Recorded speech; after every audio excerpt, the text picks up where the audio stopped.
The program that you're about to hear contains material that may be offensive to some listeners. Also, it shouldn't be taken too seriously. Listener discretion is advised.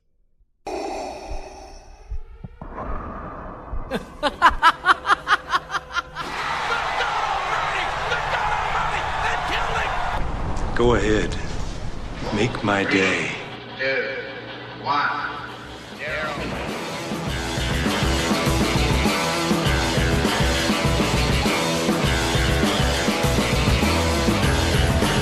Hello and welcome to Right and Writer, the official podcast of the Washington Free Beacon. I am your host, Elizabeth Harrington. You can follow me on Twitter at LizWFB. The Free Beacon podcast is available on iTunes, Google Play, and Stitcher. Please subscribe, tell your friends, and leave a review. Joining me from the right today is Free Beacon Editor-in-Chief Matthew Continetti. You may remember him from such mainstream media programs as the Shades of Red and Blue series and the Area 45 podcast. You can follow him on Twitter at Continetti. Hello, Matt. Hi, Liz. Going deep. Further to Matt's right is Free Beacon President Aaron Harrison, who has also entered his not guilty plea. We're not exactly sure what he does around the office, but he signs the checks, and that's good enough for us. Hello, Harrison. I'm sorry for running a couple minutes late today. The line you were busy. Well, the line at Starbucks was out the door. It was overflowing this morning. And returning to the program is the chairman of the Free Beacon, Michael Goldfarb, international man of mystery and licensed Republican consultant. He always keeps our panelists in line. Hello, Goldfarb. Morning, Liz. Up first on Right and Writer, our long national nightmare that no one noticed, where some people missed one paycheck and will now get paid for their month on the couch, is over as President Trump agreed to a 3-week funding of the government. A group of bipartisan lawmakers has been tasked with getting a deal on border security before funds expire again on February 15th. Matt, the Democrats said they would negotiate once the government was reopened. Will they? Well, they have a conference committee that Nita Lowey is in charge of on the House side, and not exactly sure what her priorities are. And one thing that the shutdown exposed was that there are plenty of lower-ranked Democrats, especially the Democrats who were elected as part of the 2018 wave, who feel like they should show their constituents that they're serious about border security, and that even includes, for many of them, some type of barrier. They don't want to call it a wall. Some, one or two might say, sure, a wall, but most of them don't want to call it a wall, but if it's a fence or if it's the barrier, they might be willing to vote for it. For Trump, though, the biggest danger is that he repeats the shutdown mistake, and it clearly was a mistake because I don't think he got anything out of it, and except for a lower political job approval rating. Harrison? I can't wait for the next shutdown. 3 weeks from now? That one wasn't long enough. Honestly, I thought it was fine. I didn't even know the government was closed. How many people's lives were really affected here? We're talking about a handful of people. Millions. Yeah, and they all get CNN. They get a paid vacation. That's my understanding. The trash on the Washington Monument only filled up halfway. So we still had a long ways to go. So that just shows now they're going to clean it out. We'll just start over. No, I think that what we have here is we've got what the American people wanted. They wanted gridlock. They wanted bipartisanship. Well, this is what bipartisanship looks like. It's two freaking loggerheads coming together and not moving an inch. Okay, so congratulations, everybody. Dr. Pondriver. I think this is what he was getting at in the most recent episode. This is a compromised government. We are back in action, and we have made no progress. Now, look, I do think that there is some political perilousness on that Trump needs to watch out for. I am now concerned. Pelosi's negatives went up too, though. Well, but nobody will talk about that. That was a footnote yesterday, right, Liz. Just because they skyrocketed. I believe they tripled from something like 25% to 75%. No, for me, it's always been about 100%. Yeah. So look, the damage has been. That seems low. Yeah. You have a 100% disapproval of Nancy Pelosi. Yes, that's what you're saying. That's exactly what I'm saying. Her disapproval rating has been 100%. Yeah, sorry, I'm only halfway through. I'm running in from Starbucks with nearly a full coffee today. So, where were we going with this? We've got Trump on the wall. We do have a problem here. Because I'm now concerned and I'm worried about Trump facing a primary from the right in 2020. There's a lot of time left before you really got to get into the race here. But building the wall, it was a central pillar of the campaign. in 2016. I need it to happen. Okay, now listen, the people are behind it. The base is behind him, and the party is behind it. And this is the number one issue in the party right now is border security and building the damn wall. So Trump better watch out that he gets this thing done sooner rather than later, because he may see a primary from the right. Goldfarb? I'll tell you what he's not going to get primaried on is global warming. Because he is rock solid on that. He's really some great tweets again. Used it's cold the current situation to undermine this quote-unquote scientific consensus. Honestly, look, and that's more reason not to discount Trump just because, we have a slip-up on one issue. Because the big picture, he's killing it. I will say he didn't get a lot to show for the shutdown. On the other hand, I don't know if anyone, our DC audience listening in, but they will notice that the federal government is all but shut down today, 24 hours after they came back to work. Because it's cold. Because it's cold. Yeah. And it's not even below freezing, and it's not even snowing. I don't even think it's raining out there. No, it's not. And there basically is nobody working in this city. So they really didn't want to work anyways, but I'm learning here. Right. Anyway, if he shuts the thing down again, though, I mean, I'm really worried. What is he going to get? How does he climb down from that? But he's not shutting it down. Pelosi's shutting it down. We could have $5 billion and we wouldn't have had this thing. We could have been building the wall. There would be no shutdown.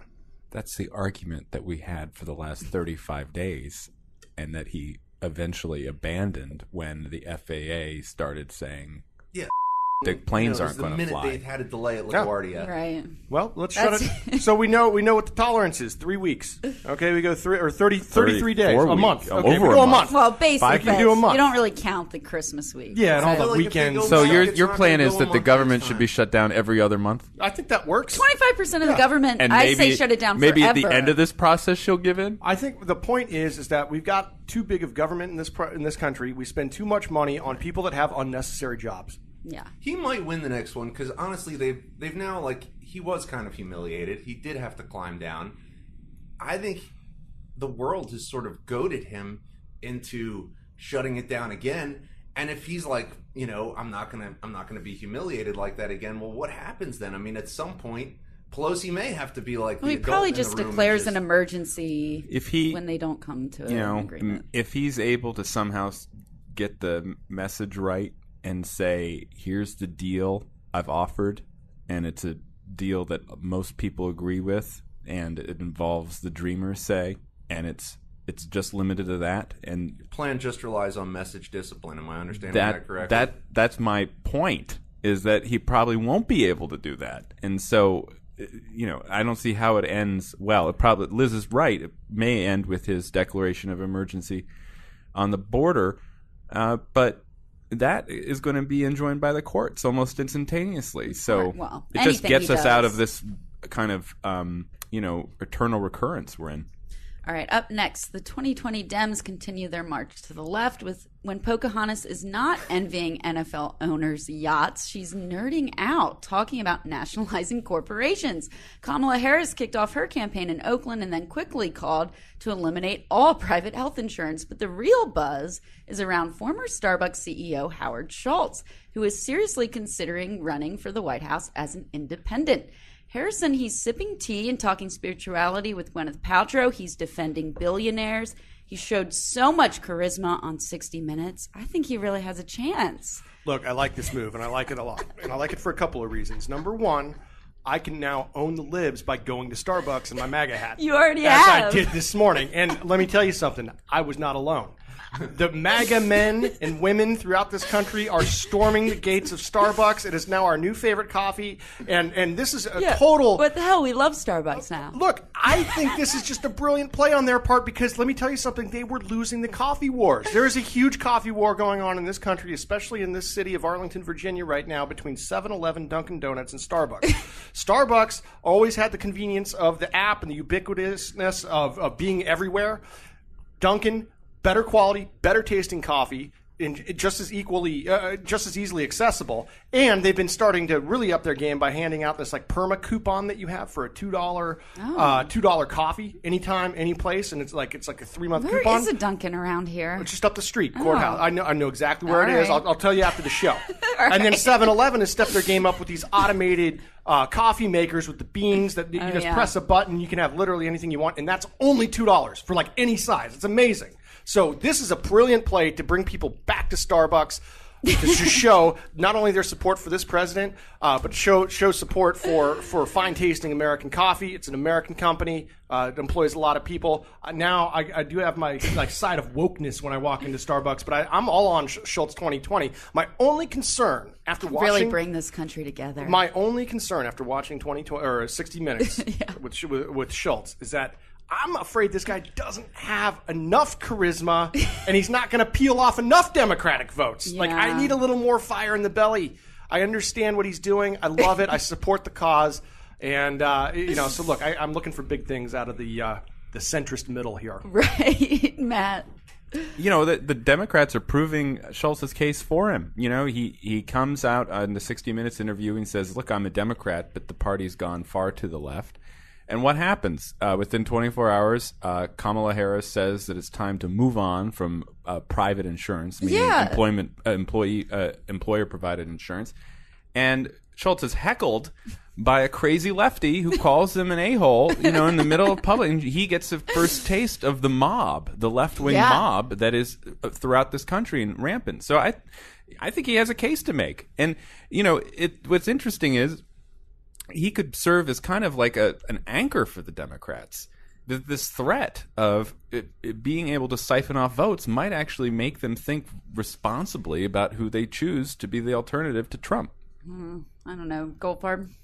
Yeah, I think people like him getting a taste of this mob is something to behold, and the latest victim is the latest guy to sign up for the Schultz campaign, Bill Burton, who... we dealt with in 2008 when he was Obama's spokesman. I think he ran Priorities, the big Democratic super PAC. After that, he's been at that big Democratic firm SKDK, and he signs up for this. And just got to go where the money is. Well, this is complicating because Burton, an Obama alum, is now having another reason to not vote for Joe Biden.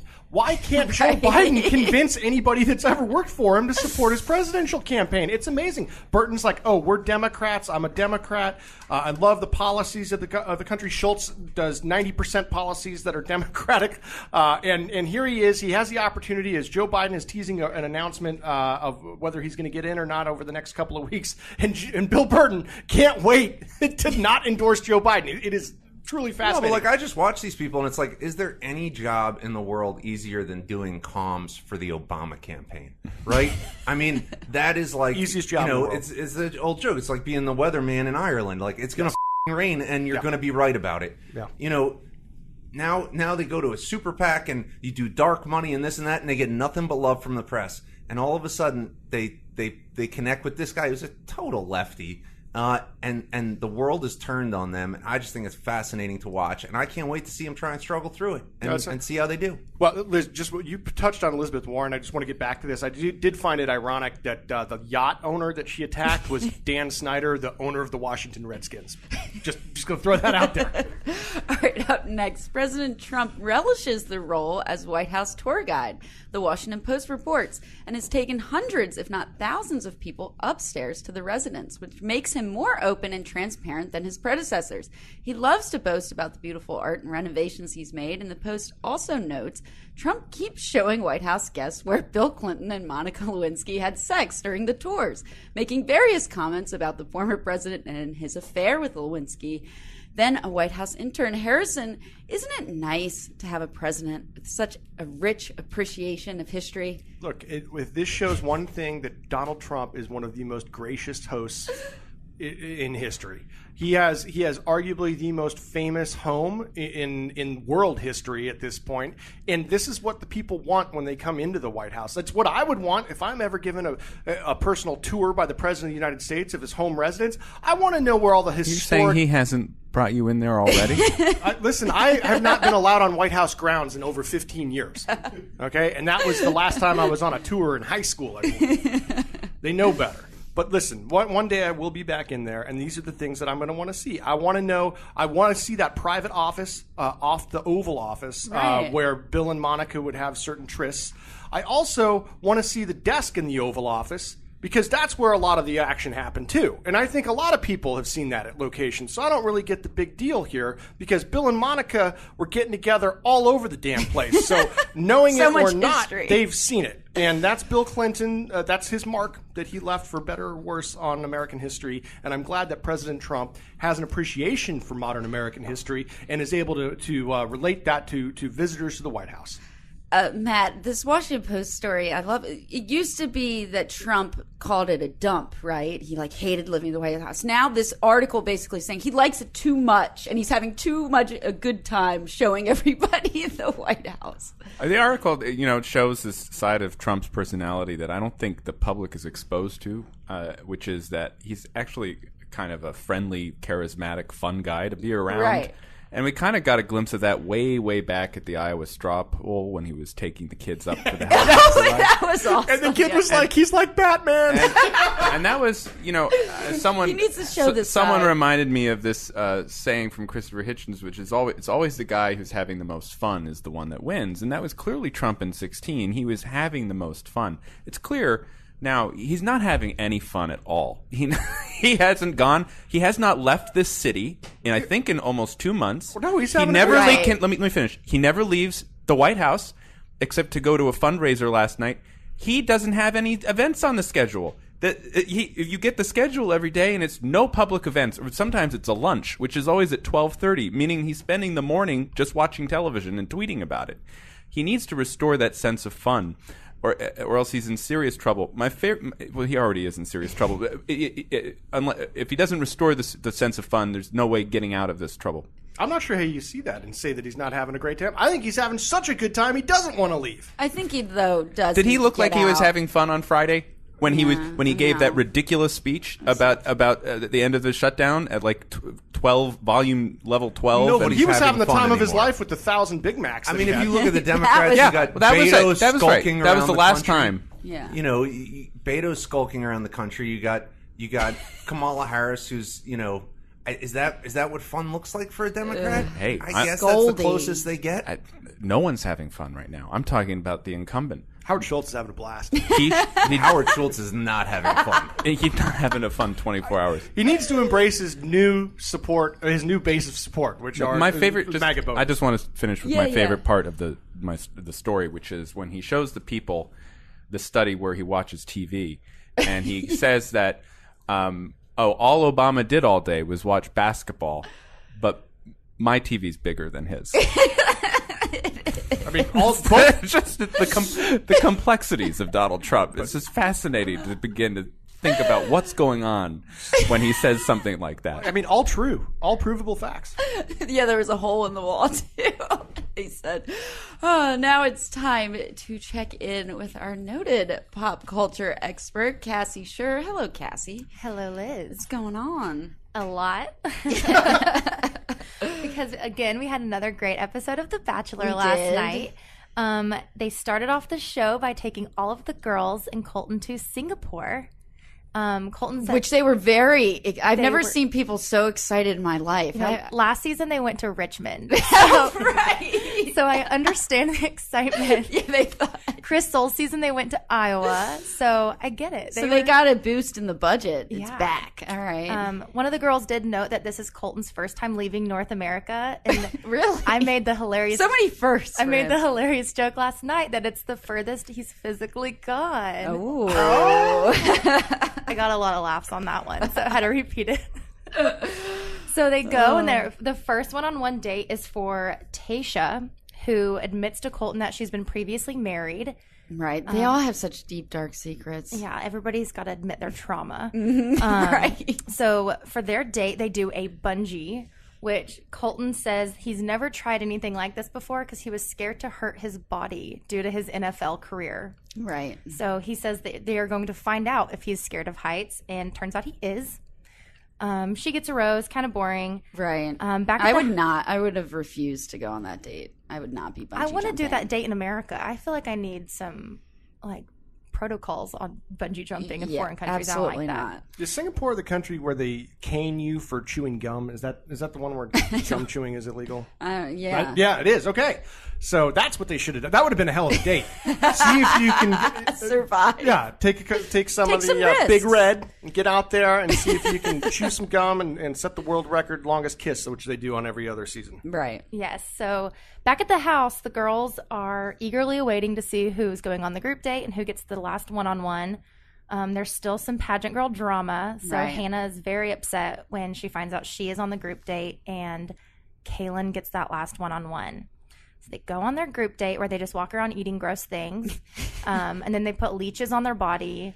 Also terrible date. Yeah, Why were they so excited to go to Colton says he Singapore? needs a girl who's very adventurous. So that's, I guess, the litmus test for this date. Right. But then there's some drama. Demi, the young fun one, The one with the mom in prison. not anymore. Right. She admits last night. She tells Colton last night that her mom was being released that week, and I love this part because he's like sitting there. I know it's so hard for you to tell me your story. The whole time he's thinking, what was she in jail for? Yeah, because he never says. So then Courtney complains that she's not getting the one-on-one time. This girl is the worst. The worst. I Totally threw team my wine at the Demi TV. with the mom in jail. Exactly. She's way better. And Demi's actually encouraging, saying, go talk to him. Now's your chance. All this girl does is sit around, mope around that she hasn't been talked to, while literally every other girl goes up and talks to Colton and just sits there and whines about it. Look, You got to go grab it. This is how you get cast on Bachelor in Paradise Right. this summer. Yes. So Demi gets the rose on the group date, and then Kaylin goes on her one-on-one date, which ABC was promoting very much as going to be very serious and dramatic, and it was. First, she gets like the pretty woman date where they go shopping. She's like Crazy Rich Asians in Singapore. So she gets all these clothes, comes back to the house full of bags. All the other girls are jealous, but then on her one-on-one time, she opens up to Colton and tells him about the time that she was sexually assaulted in college. Colton, who used to date Allie Raisman, who was sexually assaulted by Larry Nassar, the Olympian. He was very understanding and talked about having been on this side, and ABC handled it great. Colton handled it great. She gets the rose. I feel like this might have been planned because didn't they get into trouble with all their on Paradise? They had to shut That production Corinne. down. Now they're on the good side of. And this was the whole Kaylin's issue. platform for Miss USA, where she was first runner-up. So it doesn't come as a huge surprise that this was her big. I see. Yeah. But they go back to the house, and for the cocktail party, the pageant girls bury the hatchet. Decide it's like the most beautiful episode in Bachelor history. They just are so polite and decide girl power over everything. And the queens come out queens. I don't understand. The producers really failed to find a villain this time because every drama just gets wrapped up. It only carries one episode. There's Women no good supporting villain. women. It's boring. I know. But so Courtney's gone because she was, the villain for one episode. Courtney had the favorite quote of the show last night when she's complaining about Demi. She goes, "It's not a show. It's literally a show to find love." But yeah. Yeah, Demi calls her the cancer of the house, which starts some drama. And then after she goes home, Demi says, "Dr. Demi cut the cancer out." I love Demi. She's the best character on the show for sure. Yeah. All right, what else is going on? So our favorite White House press secretary, Anthony Scaramucci, is on Big Brother, which came out this week. Oh, did it? And I missed it. I tried to miss it, and then I binge watched all of it. When the husband's away, I can watch my trashy TV. So he was announced as being on Big Brother. Brent keep it on PBS over there? Yeah, he's boring. So on Big Brother, along with Anthony Scaramucci, we also have Ryan Lochte, the Olympian swimmer guy. I love that guy. all-star I can't cast. take a recap of another reality show. What's your next item? This one's good, I promise. Lindsay Lohan's I mom can't was do on it. I'm sorry. I can't do it. What's your next item? Okay. It's royal news, so should I go backwards? I'd rather have the Royals than another recap of a reality show. Thanks. So Meghan Markle's evil big sister is writing not one but two tell-all books about her life. Who cares? Who is In the the shadow- sister? She's not famous. Samantha Markle is famous for tweeting horrible things about her little sister. Oh. She's writing two parts. The book is supposedly titled "In the Shadows of the Duchess." Oh my What's gosh. her name? This is Samantha sad. Markle? Samantha Markle. Do we have pics, Goldfarb? I'm on it. Okay. Yeah, is she going to be on the cover of her book, or it's probably going to be Megan? It's probably going to be Megan. Got to sell those copies. All right. But it's a two-parter, and the first part is apparently out in April, around the time when Megan's baby is due. And and they've she'll be- got a lot of issues in that family. A lot of stress. And apparently she's going to the UK to promote this book, which the royal family says is causing distress for Meghan. And Samantha is on a fixated persons list in Scotland and the UK. They're nervous about do you her. have any idea who Meghan Markle is? Do you know anything about her story? He's confused I'm by very the Google He's image confused search. by her family. She's what? No, you're confused by her family. Yes. But there are hundreds and thousands of tabloid stories that I can refer you to. You can get all of the information from there. Okay? I'll send I'll you have some to follow background. up I'll on send You'll you some follow up. backgrounders. Cassie can All right, instruct well, you. thank you, Cassie, for this much needed update. Up first in our culture round, millennials are at it again, claiming another victim, Harley Davidson, and the classic American motorcycle. CNBC reports shares of the motorcycle maker have fallen 32% in the last year. A new survey found 21 to 34-year-olds consider buying a bike for ease of transportation, whereas older buyers purchase bikes as a hobby or because motorcycles are cool. Matt, is there nothing the millennials won't kill? Have you ever ridden a motorcycle? I've ridden on one. Yeah. But not yours. No, I You don't don't. have- I'm not no. that cool. I feel like they're just kind of gone out of style. Really? And the millennials are just kind of, putting the final... I do- LGBT biker gang. Putting a lot of the... I don't know about that. I do like the story notes the average Harley Davidson customer is a married man in his early 50s. You see that what I'm saying? Like, I think Bikers there for is a Trump. thing, and it's maybe it's safety, maybe it's the fact that the helmet. Only Once you had to wear a millennials helmet, want there a wasn't. Vespa. They don't want a Harley. Electric bikes. Yeah. Yeah, so The scooters are killing the Harleys. That's what's going on. you know what? We need more of the sidecars. That was always what I thought the coolest part of the motorcycle was the little sidecar. If we had those, if we brought those back, yeah, if you maybe it'd be more popular. it did look cool when you had like your English bulldog. Right. No, that was the way to do it. All right, up next, Walgreens is developing smart coolers or fridges equipped with cameras that can scan shoppers' faces and make inferences on their age and gender. The Atlantic reports retailers want to identify shoppers by gender, age, and income so they can target them precisely. Maybe young men buy more Sprite if it's displayed next to Mountain Dew. Maybe older women buy more ice cream on Thursday nights than any other day of the week. The tech also has iris tracking capabilities, meaning Walgreens can collect data on which displayed items are the most looked at. Harrison, good to know. I won't be shopping at Walgreens. Well, look, I think that they have they're doing a little too much work with this. They already have the key to the demographic mystery of what's walking into their store because they've got the pharmacy there. Okay, you can tell anything about anybody based on their prescriptions. Okay, you know who the olds are because they're the ones that come in and they're like, I've got a laundry list of like 18 prescriptions that I got to take.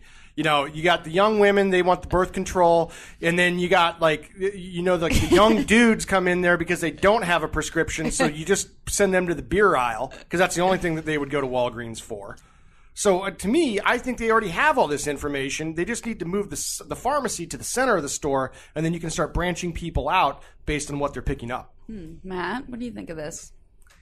It's disturbing. It's just the latest in this trend of using AI to not to track individuals. Yeah. Our phones are already doing this, but then you add the facial recognition technology, and it's just a little spooky. The phrase I came across in a recent book title is surveillance capitalism, and on the one hand, well, it's the free market. These people are just trying to make profit. On the other hand, it's kind of weird.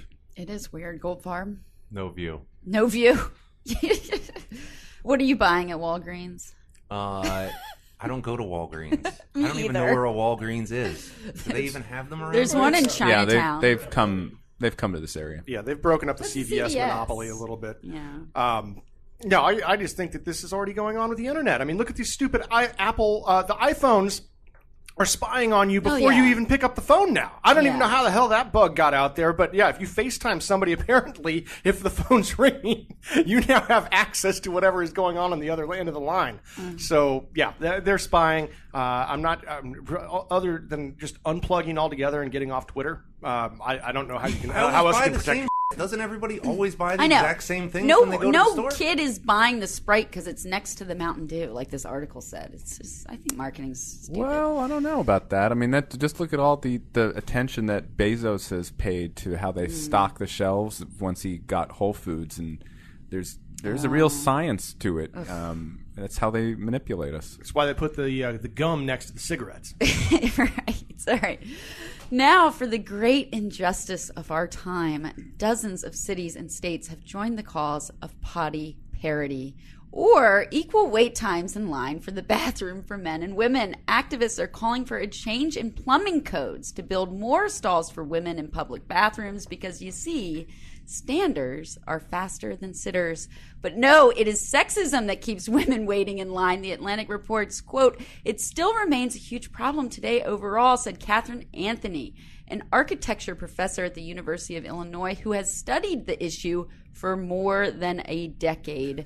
Goldfarb, I'm sure the Democrats will be taking up this issue on their platform. You know, I mean, here the problem seems obvious to me, which is that if men have to wait in line, they won't. Okay? We have alternatives. All right? I've been to a football game where there were long lines at the urinals. For the men, too, yeah. And you find that men, they come up, they improvise. Okay? But women don't have that option. So I just, there's some things, it's like, I couldn't even believe in the last segment that you're allowed to have a facial recognition that scans for gender, which is just a social construct anyway. Right. I mean, how do they even detect it? I know. How Like does the computer camera's going to be detect the gendering us gender? all. How do they have no right, Matt? Potty parody. I'm going to take a Goldfarb on this one. Look, I know view. Harrison will come on the right side. I of just this think issue. look, the solution is very simple. Okay, back in the day, we had a giant thing called a trough. And that was how you would get the guys in and out super quick. They've since gotten rid of the troughs, and so it's a lot slower of a process. Nobody needs their own little individual toilet to do their business. So just put a trough in the women's restroom. And by the way, who are these people that take dumps at public sporting events? That better be an emergency. Otherwise, if you're planning your number 2 for a public restroom, you are a freaking savage, because that is not only inconsiderate to all those around you, but it slows everything down. So that is the simple solution. Put the trough back in the men's room, put a trough in the women's restroom, and we're that good. is equality. Maybe you if can I've raise ever this heard with of it. President Trump when he It's- finally lifts Let's the ban hear it. on your presence on the grounds of the yes, White House. I think that's an excellent idea, and I would like to talk to some corporate leaders out there, and maybe we can make some progress. Unfortunately, that's all the time we have for today's edition of Right and Writer. I'd like to give a special thanks to our fill-in producer, AK47, and of course our Free Beacon guests, Matthew Continetti, Aaron Harrison, Michael Goldfarb, and Cassie Schur. Remember, find us on iTunes, Google Play, and Stitcher. Just search for Free Beacon. Please subscribe, tell your friends, and leave a positive review, like listener D. Gretz, who says, "Please do 5 a week." Aaron, little Ivanka would approve. Ain't gonna happen. Until next time.